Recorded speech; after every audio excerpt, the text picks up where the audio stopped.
হোৱা চান্স কেতিয়াও নাথাকে ফেসবুকত যে লাইভ আহে ভিডিওটো ডিলিট কৰিবৰ বাবে এটা অপচন আহি যায় হেতু কিয় আহিছে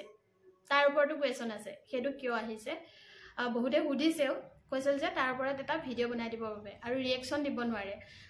লাইভ আহি থকা অৱস্থাত বেলেগক তেওঁলোকে কমেন্ট কৰে কিন্তু তাত ৰিএকচন দিব নোৱাৰে আজি এই দুটা বস্তুৰ ওপৰত মই এই ভিডিওটো দিলো আজি হেতু ৰমজান মাহ চলি আছে বৰ বেছি ভিডিও বনাই থাকিবও পৰা নাই লাইভ আউটে যে সেই ডিলিট অপচনটো আহে 30 দিনৰ পিছত ভিডিওটো ডিলিট কৰি দিব লাগিব কিয় ডিলিট কৰি দিব লাগিব কাৰণ আমি যে লাইভ কৰো লাইভত ভিডিওবোৰ আমি কি কৰো কথা পাতো জাস্ট আপোনালোকৰ লগত চা চিনাকি হও সেই কথাখিনি পাতো তাত একো বেলেগ ইম্পৰ্টেন্ট বস্তু নাথাকে কেতিয়াবা কোনোবাই কিবা এটা ইম্পৰ্টেন্ট কথা পাতে হেতু তাত সেভ কৰাও এটা অপচন আছে নোটিফিকেশন আহে নোটিফিকেশনত ভিডিওটো ডিলিট কৰা এটা অপচন থাকে তাৰ লগতে আৰু ডাউনলোড বুলি এটা অপচন থাকে যদি লাইভ ভিডিওটো বহুত বেছি আপোনালোকৰ বাবে জৰুৰী তেতিয়া হলে হেতু ডাউনলোড কৰি ৰাখিব পাৰিব আৰু যদি কামে নাই হেতু ডিলিট কৰি দিব কাৰণ জেনেকৈ আমাৰ মোবাইলত স্পেচ থাকে বহুত বেছি বস্তু হৈ যোৱাৰ পিছত ফুল হৈ যায় তেনেকৈ ফেসবুকেও মানে এইখিনি আমাৰ প্ৰফাইলৰ পৰা লাহে লাহে খালি কৰি থাকে যাৰ বাবে 30 দিনৰ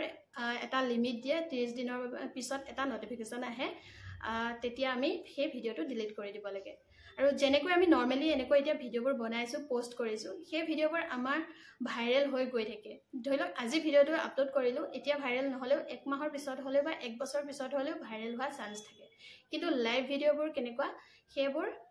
ভাইৰেল হোৱা চান্স কেতিয়াও নাথাকে যাৰ বাবে ফেসবুকত এটো নিয়ম কৰি দিছে যে 30 দিনৰ পিছত সেই ভিডিওটো ডিলিট কৰি দিয়া যাব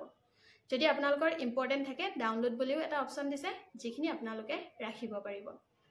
আৰু লাইভ ভিডিওত গৈ আপোনালোকে ৰিএকচন দিব নোৱাৰে যেতিয়া কোনোবা এটা কমেন্ট কৰে তাত ক্লিক কৰি দিব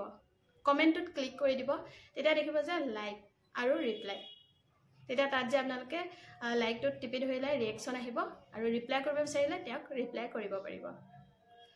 তো আজিলৈ মোৰ ভিডিওটো ইমানখিনি আশা কৰো বুজি পাইছে